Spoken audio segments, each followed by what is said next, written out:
Because that's really not the goal. The goal is not to be successful and famous. Mm-hmm.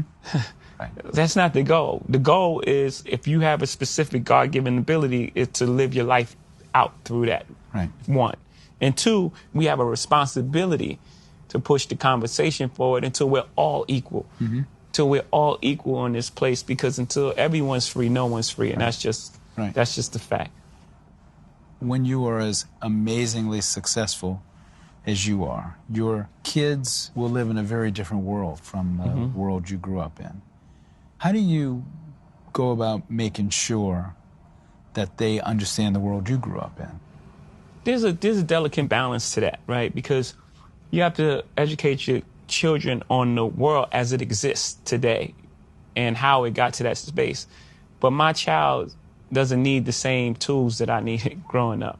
Mm-hmm. I needed certain tools to survive my area that my child doesn't need. They're growing up in a different environment. Mm-hmm. But also they have to know their history, have a sense of what it took to get to this place, and have compassion for others.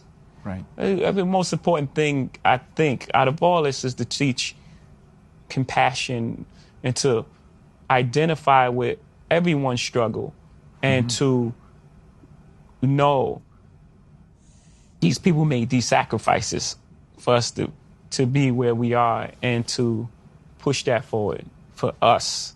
I believe that's the most important thing to show them, because they don't have to know things that I knew growing up, like being tough. Like, do you worry at all that as much as you will teach them history, and as much as you yourself is seen as an important figure among black people in America, that there's something they'll be missing? Or do you think that's silly, in fact, that they have so many advantages that that's like too negative a way of approaching it? Exactly.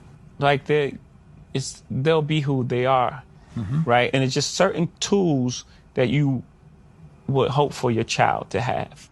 You know, like, again, fairness and compassion and like empathy and a loving heart. And those things translate in any environment. Those are the main base things that you want. Well, for me, I would want my child to have. You know, to treat people as they are, no matter who they are, no matter where they sit in the world. Not to like be super nice to someone at a high position, or mean to someone who they deem to be below them. I can't buy you love. I can't show it to you. I can show you affection, and I can, you know, I can express love, but I can't put it in your hand. Right. I can't put compassion in your hand. I can't show you that. Right. So the most beautiful things are things that are invisible. That's where the important things lie.